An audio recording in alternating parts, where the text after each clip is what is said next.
Hello दोस्तों, नमस्कार। दोस्तों, जैसा कि आपको पता है, हमारे इतिहास के 1500 प्रश्नों की सीरीज चल रही है और जिसमें हमने 5 वीडियो कंप्लीट कर ली हैं और आज हमारी छठी वीडियो है। तो दोस्तों, लगभग ही हम 1500 प्रश्न लगभग 10 वीडियो में कंप्लीट कर लेंगे। 10 या 9 वीडियो लग सकती हैं। और दोस्तों, आज की वीडियो का पहला प्रश्न है दोस्तों, कला की किस शैली को ग्रीक बौद्ध शैली की संज्ञा दी जाती है? तो इसका आंसर है गांधार शैली की। अगला प्रश्न है, देवी चंद्रगुप्तम की रचना किसने की? तो ये विशाख दत्त ने की। दोस्तों, और ये हम इतिहास के 1500 प्रश्न की सीरीज में बल नायर प्रश्न लिए हैं हमने, और ये बहुत ही कम समय में अधिक प्रश्न हो जाते हैं। अगला प्रश्न है दोस्तों, अर्धनारीश्वर की कल्पना हिंदू धर्म के किस मत में है? तो ये शैव मत में है। अगला प्रश्न है, पृथ्वीराज चौहान के विरुद्ध मोहम्मद गौरी को कथित रूप से आमंत्रित करने व सहायता देने के लिए किस शासक को देशद्रोही की संख्या दी जाती है? तो ये जयचंद, ये कन्नौज का शासक था, इसको देशद्रोही की संज्ञा दी जाती है। अगला प्रश्न है, 1206 ईस्वी में 1290 ईस्वी तक दिल्ली सल्तनत पर किस वंश का शासन था? तो ये तथाकथित गुलाम वंश का शासन था। अगला प्रश्न है, अकबर का राज्याभिषेक 14 वर्ष की आयु में हुआ था, यह कहाँ संपन्न हुआ? तो ये कालानौर में संपन्न हुआ। अगला प्रश्न है, जहांगीर की मृत्यु के पश्चात नूरजहां ने किस मुगल सम्राट घोषित किया? तो ये शहरयार को मुगल सम्राट घोषित किया। अगला प्रश्न है, हिंदुओं के 2 प्राचीनतम महाकाव्य कौन से हैं? ये मोस्ट इम्पोर्टेंट प्रश्न है दोस्तों। तो रामायण और महाभारत ये हिंदुओं के 2 प्राचीनतम महाकाव्य हैं।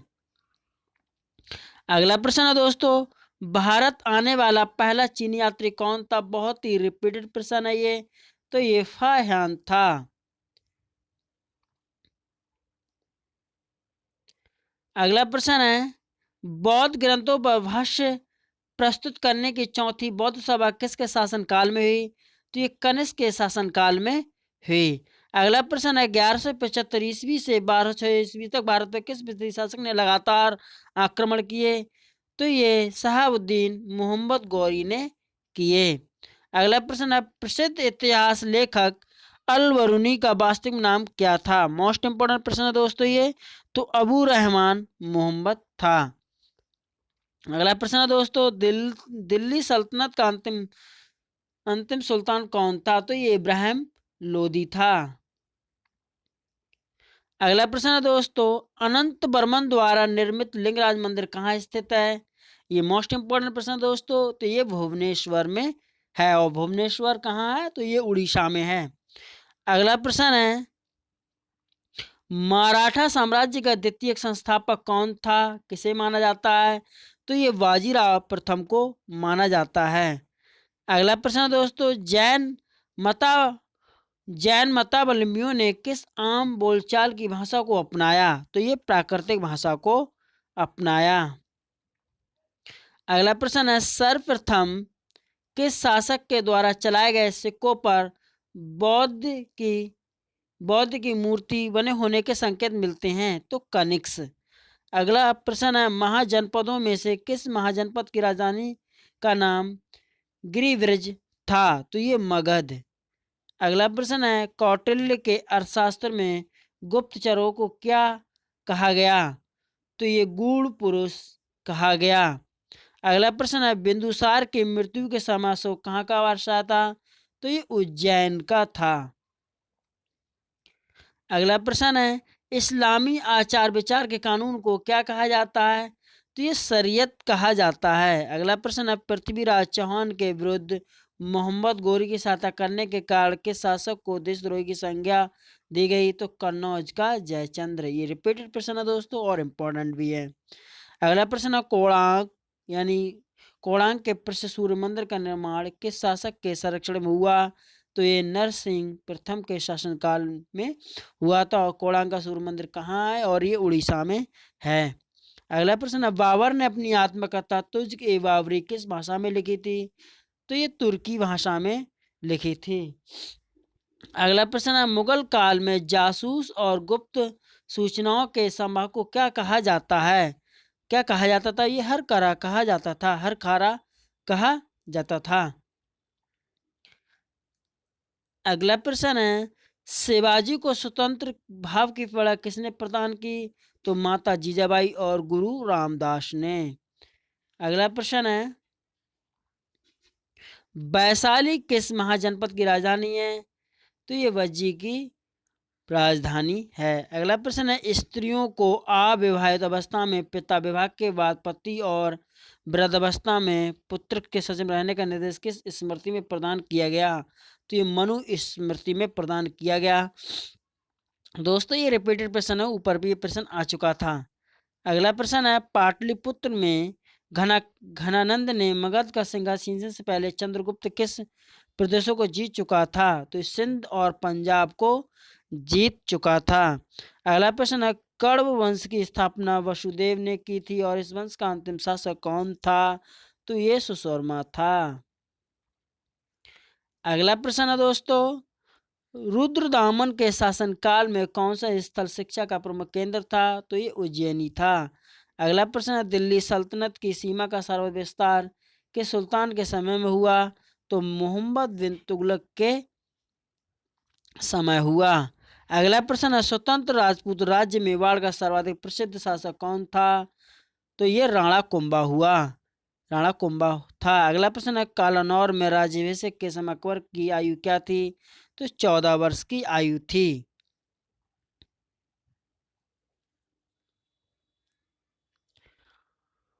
अगला प्रश्न है दोस्तों, मराठा राज्य के स्वतंत्र शासक के रूप में 1676 ईस्वी में शिवाजी का विधिवत राज्याभिषेक कहाँ हुआ? तो ये रायगढ़ के दुर्ग में हुआ। अगला प्रश्न है, किस पेशवा के समय मराठा संघ की समस्त शक्ति पेशवा के हाथों में आ गई? तो बाजीराव प्रथम। अगला प्रश्न है, भारत में ब्रिटिश व्यापारिक प्रतिष्ठानों की स्थापना हेतु आज्ञा प्राप्त करने के लिए आने वाले ब्रिटिश सम्राट जेम्स का पहला प्रतिनिधि कौन था? तो विलियम हॉकिंस था।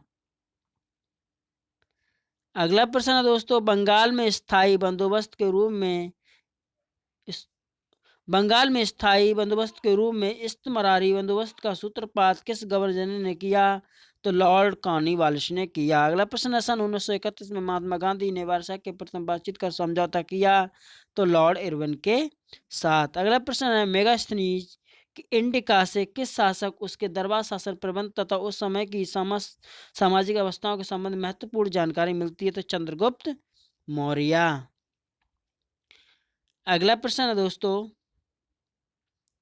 पूर्व मुगल काल में भारत की यात्रा करने वाला एवन बतूता किस देश का निवासी था? मोस्ट इंपॉर्टेंट प्रश्न है मोरक्को का। ये प्रश्न हमारे पिछले वीडियो में बार बार रिपीट होता आ रहा है।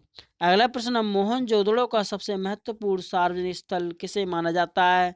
तो विशाल स्नानागार को माना जाता है, विशाल स्नानागार को माना जाता है। मोस्ट इंपॉर्टेंट प्रश्न है दोस्तों ये भी। कल्पसूत्र नामक महत्वपूर्ण ग्रंथ की रचना किसने की? तो भद्रबाहु ने की। अगला प्रश्न है, किस ग्रंथ में चंद्रगुप्त मौर्य को विरसल और कुलहीन कहा गया? तो मुद्राक्षस में कहा गया, मुद्राक्षस में कहा गया। अगला प्रश्न, अशोक के अभिलेखों को पढ़ने में सर्वप्रथम 1807 ईस्वी में किस विद्वान ने सफलता प्राप्त की? तो जेम्स प्रिंसेप ने सफलता प्राप्त की। अगला प्रश्न है, 1175 ईस्वी से 1206 ईस्वी तक भारत पर किस विदेशी शासक ने लगातार आक्रमण किया? ये प्रश्न ऊपर आ चुका है। तो ये शहाबुद्दीन मोहम्मद गौरी ने आक्रमण किया। अगला प्रश्न है, तारीख फिरोजशाही की रचना किसने की? तो जयाउद्दीन वर्नी ने की। अगला प्रश्न है, अकबर ने इबादत खाना की स्थापना कहाँ की थी? तो फतेहपुर सीकरी में अकबर ने इबादत खाना की स्थापना की थी। अगला प्रश्न है मोस्ट इम्पोर्टेंट, भारतीय भाषा शास्त्र का प्राचीन कौन सा है? तो अष्टाध्यायी की रचना पाणिनि ने की थी। तो ये मोस्ट इम्पोर्टेंट प्रश्न है दोस्तों ये। अगला प्रश्न है, प्रसिद्ध ऐतिहासिक पुस्तक मालविक्न सिंह मित्र के रचनाकार कौन थे? तो ये कालिदास थे। ये भी बहुत रिपीटेड प्रश्न है और बार बार परीक्षाओं में आ रहा है। दोस्तों जितने भी हमने प्रश्न लिए हैं 1500, ये सब परीक्षाओं में रिपीटेड प्रश्न हैं। ये आए हुए प्रश्न है परीक्षाओं में। अगला प्रश्न है, देवगढ़ का दशावर मंदिर किस मुगल काल की किस काल की मंदिर कला का सर्वोत्तम उदाहरण माना जाता है? तो गुप्तकालीन मंदिर का कला का सर्वोत्तम उदाहरण माना जाता है। अगला प्रश्न है, भागवत मत की उत्कृष्ट और प्राचीनतम व्याख्या है? तो ये भगवत गीता में है। अगला प्रश्न है दोस्तों, दिल्ली की सीमा का सर्वाधिक विस्तार किस सुल्तान के समय में हुआ था? तो ये मोहम्मद बिन तुगलक के समय हुआ था। अगला प्रश्न है दोस्तों, दिल्ली का अंतिम हिंदू नवाब कौन था? तो ये हेमू था।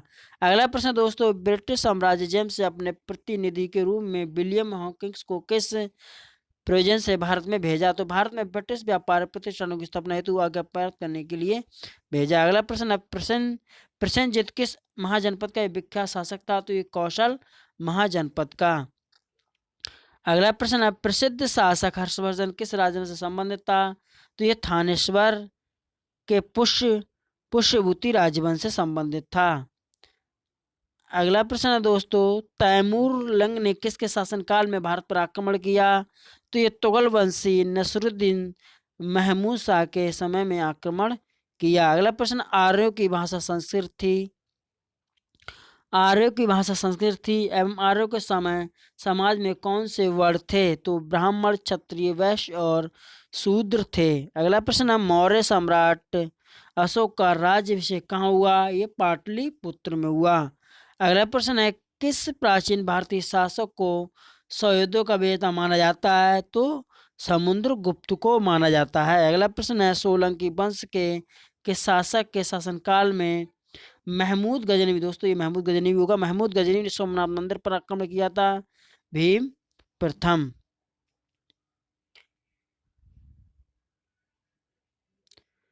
अगला प्रश्न है दोस्तों, नूरजहां की स्थापत्य कला की महत्वपूर्ण कृतियां थी? तो जहांगीर का मकबरा, इतमुद्दौला का मकबरा। अगला प्रश्न है, नंदवंशी राजा घनानंद ने एक प्रतिभाशाली ब्राह्मण का अपमान किया था जो कालांतर में उसके विनाश का कारण बना था। उसका नाम विष्णुगुप्त यानी चाणक्य था।